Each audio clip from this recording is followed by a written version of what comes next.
Chapter 18.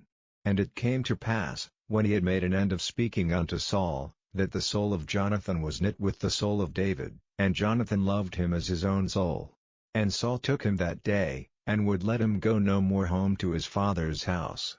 Then Jonathan and David made a covenant, because he loved him as his own soul. And Jonathan stripped himself of the robe that was upon him, and gave it to David, and his garments, even to his sword, and to his bow, and to his girdle. And David went out whithersoever Saul sent him, and behaved himself wisely, and Saul set him over the men of war, and he was accepted in the sight of all the people, and also in the sight of Saul's servants. And it came to pass as they came, when David was returned from the slaughter of the Philistine, that the women came out of all cities of Israel, singing and dancing, to meet King Saul, with tabrets, with joy, and with instruments of music. And the women answered one another as they played, and said, Saul hath slain his thousands, and David his 10,000s. And Saul was very wroth, and the saying displeased him, and he said, They have ascribed unto David 10,000s, and to me they have ascribed but thousands, and what can he have more but the kingdom? And Saul eyed David from that day and forward. And it came to pass on the morrow, that the evil spirit from God came upon Saul, and he prophesied in the midst of the house, and David played with his hand, as at other times, and there was a javelin in Saul's hand. And Saul cast the javelin, for he said, I will smite David even to the wall with it, and David avoided out of his presence twice. And Saul was afraid of David, because the Lord was with him, and was departed from Saul. Therefore Saul removed him from him, and made him his captain over 1,000, and he went out and came in before the people. And David behaved himself wisely in all his ways, and the Lord was with him. Wherefore when Saul saw that he behaved himself very wisely, he was afraid of him. But all Israel and Judah loved David, because he went out and came in before them. And Saul said to David, Behold my elder daughter Merab, her will I give thee to wife, only be thou valiant for me, and fight the Lord's battles. For Saul said, Let not mine hand be upon him, but let the hand of the Philistines be upon him. And David said unto Saul, Who am I?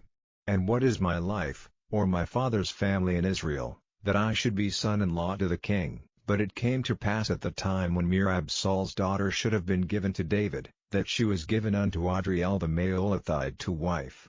And Michal Saul's daughter loved David, and they told Saul, and the thing pleased him. And Saul said, I will give him her, that she may be a snare to him, and that the hand of the Philistines may be against him.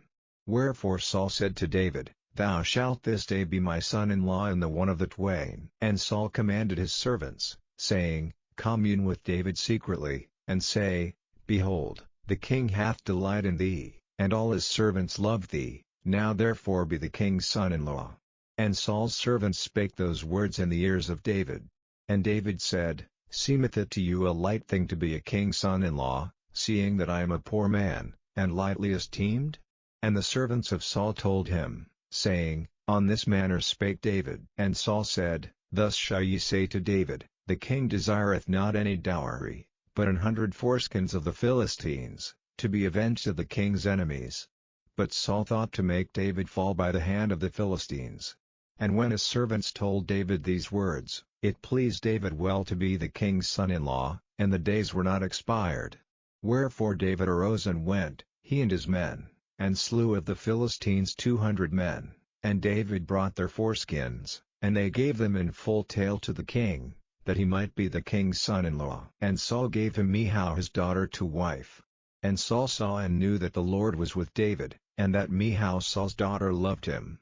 And Saul was yet the more afraid of David, and Saul became David's enemy continually. Then the princes of the Philistines went forth, and it came to pass, after they went forth, that David behaved himself more wisely than all the servants of Saul, so that his name was much set by.